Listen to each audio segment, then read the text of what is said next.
नमस्कार किसान भाइयों, क्या आप धान की बालियां निकलने के समय में सिंथेटिक कंपाउंड जैसे कि साइपरमेथ्रिन, बाइफेनेथ्रिन, लेमडासाइहेलोथ्रिन आदि सिंथेटिक एरेथ्रिन दवाइयों का उपयोग करते हैं या झुलसा के लिए आप कॉपर युक्त फंजीसाइड का उपयोग करते हैं? तो आप सावधान हो जाइए, आप ऐसी गलती ना कीजिए और हमारे साथ जानिए कि कब और कैसे और कितनी मात्रा में दवाइयों का उपयोग करना है। इसके लिए हमारे यूट्यूब चैनल कौशल एग्रो पर बने रहिए और चैनल को सब्सक्राइब कीजिए और इसे किसान भाइयों को शेयर कीजिए। इस समय धान की पत्ते पीले होने की शिकायत बहुत आ रही है। बीएलबी के कारण धान की पत्तियां ऊपरी किनारे से पीला होना शुरू करती है और धीरे धीरे नीचे की ओर पीला होता है, फिर धीरे धीरे पूरा पत्ता सूख जाता है। यदि आपके खेत में बैक्टीरियल लीफ ब्लाइट का प्रकोप हो गया है तो हमें नाइट्रोजन युक्त उर्वरक जैसे कि यूरिया आदि उर्वरकों का प्रयोग नहीं करना चाहिए और खेत से अनावश्यक पानी का निकासी कर देना चाहिए। बीएलबी की रोकथाम के लिए हमें स्ट्रेप्टोमाइसिन और कॉपर ऑक्सीक्लोराइड को मिलाकर स्प्रे करना चाहिए। दोनों को अलग अलग घोल बनाकर स्प्रे करना चाहिए। स्ट्रेप्टोसाइक्लिन को पहले 50 से 60 ml पानी में अच्छी तरीके से घोल लें, उसके बाद इसको स्प्रे करें। इसके अलावा हमें खेत में 10 किलोग्राम प्रति एकड़ के हिसाब से म्यूरेट ऑफ पोटास का उपयोग करना चाहिए। यदि आपके खेत में बालियां निकलने वाली है तो हमें कॉपर युक्त फंजीसाइड का उपयोग नहीं करना चाहिए। इससे हमारे दानों पर विपरीत प्रभाव पड़ता है और दाने काले हो जाते हैं। बालियां निकलने की अवस्था में हमें स्ट्रेप्टोमाइसिन, इसके साथ एक कॉम्बिनेशन वाला फंजीसाइड जैसे कि एजॉक्सीस्ट्रोबिन प्लस डाइफेनाकोनाजोल या एजॉक्सीस्ट्रोबिन प्लस टेबुकोनाजोल का उपयोग करना चाहिए। इसके साथ में हमें पोटेशियम सल्फेट 20 ग्राम प्रति लीटर के हिसाब से हमें स्प्रे करना बेहतर होता है। पोटास की भूमिका हमारे फसलों में अहम होती है। पोटास हमारे फसलों में रोग प्रतिरोधक क्षमता को बढ़ाता है और बालियां इससे चमकदार बनती है, दाने मजबूत बनते हैं। इस प्रकार हमारे फसलों में 17 से 18 प्रकार के पोषक तत्वों की आवश्यकता होती है, जिसके बारे में हम हमारे अगले वीडियो में बताएंगे। खेतों में अत्यधिक नमी होने की वजह से या बारिश होने की वजह से एक और बीमारी सीड ब्लाइट का अटैक हो सकता है। इसमें खेत में पानी की सतह से पौधों में भूरे भूरे धब्बे बनते हैं।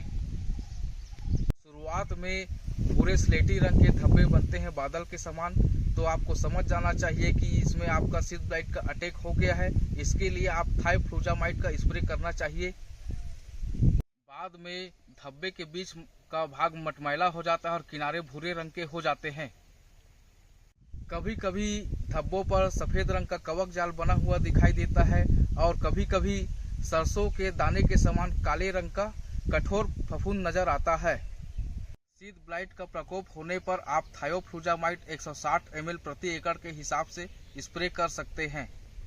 किसान भाइयों, यदि आपके खेत में तना छेदक की तितली प्रति वर्ग मीटर में उड़ते हुए दिखाई दे या 1 से 2 अंडा समूह दिखाई दे या 5% आपके खेत में डेड हार्ट या सूखा तना दिखाई दे या 2% से अधिक सूखी बालियां दिखाई दे, जो सफेद बालियां दिखाई दे, तब आपको तना छेदक के लिए दवाइयों का उपयोग करना चाहिए।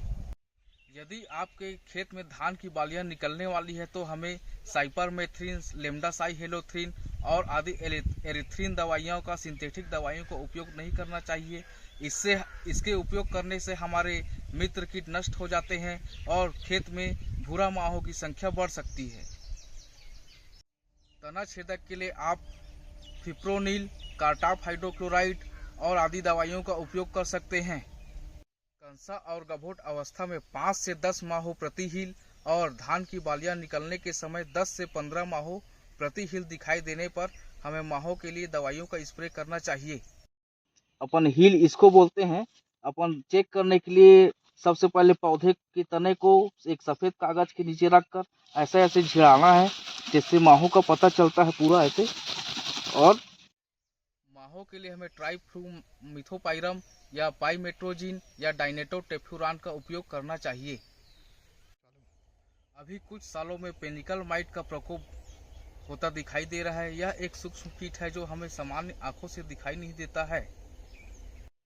पेनिकल माइट या धान की बाली मकड़ी, यह धान की कली और बालियों के अंदर घुसकर उनका रस चूसते हैं। पेनिकल माइट के कारण धान के दाने अधूरे रह जाते हैं, चपटे हो जाते हैं या खाली रह जाता है, पोचरा रह जाता है और जंग लगा हुआ दाने के समान दिखाई देता है। पेनिकल माइट के कारण फॉल्स स्मट, पेनिकल ब्लाइट आदि प्रकार के अनेक रोग उत्पन्न हो सकते हैं। पेनिकल माइट के कारण उपज में 30 से 90% तक कमी आ सकती है। पेनिकल माइट की रोकथाम के लिए हमें धान की गभोट अवस्था या बाली अवस्था में एक कॉम्बिनेशन वाला फंजीसाइड लेना है, जो एजॉक्सीस्ट्रोबिन प्लस टेबुकोनाजोल या एजॉक्सीस्ट्रोबिन डाइफेनोकोनाजोल, इसके साथ हमें पाइमेट्रोजिन और इमामेक्टिन बेंजोएट को मिलाकर स्प्रे करना है। लेकिन हमें ये सब का पहले अलग अलग घोल तैयार कर एक साथ मिलाकर स्प्रे करना है। कभी कभी हमारे खेत में कटुआ, इल्ली या सैनिक कीट का प्रकोप होता है। यह कीट धान की थरहा अवस्था में पत्तियों को एवं बाली अवस्था में बालियों को काट कर नीचे गिरा देती है। इसकी इल्ली गहरे हरे भूरे रंग की होती है और ये समूह में चलते हैं। यदि इसकी इल्ली आपको एक इल्ली प्रति पौधा दिखाई दे तब आपको फिप्रोनिल आदि दवाइयों का उपयोग करना चाहिए।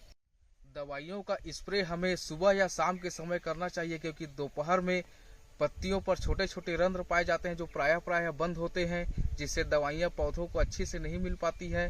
और दोपहर में अनेक प्रकार के रासायनिक भौतिक क्रियाएं होती है, जिससे पौधे पर विपरीत प्रभाव पड़ सकता है और पौधा झुलस सकता है। दिन के समय में कीड़े पौधों के अंदर छुप जाते हैं और उन तक दवाइयाँ अच्छे से नहीं पहुंच पाती है, जिससे दवाइयों का असर कम हो जाता है। हमें खेत की मेड़ों को साफ सफाई रखना चाहिए, क्योंकि खेत के मेड़ों पर जो खरपतवार होते हैं उसमें विभिन्न प्रकार के कीट बीमारियां आकर शरण लेते हैं और हमारे फसलों को नुकसान पहुंचाते हैं। दवाइयों को स्प्रे करने के लिए सही तरीका यह है कि आप दवाइयों को पहले खेत के बाहरी किनारों से स्प्रे करते हुए चक्रव्यूह के तरीका बनाते हुए अंदर की ओर स्प्रे करें। दवा का स्प्रे हमें जिस दिशा से हवा चल रही हमें उसी दिशा में स्प्रे करना चाहिए और स्प्रे करने के लिए मौसम साफ होना चाहिए। वीडियो को अंत तक देखने के लिए आप सभी किसान भाइयों का बहुत बहुत धन्यवाद। चैनल को सब्सक्राइब करें और लाइक करें और शेयर करें।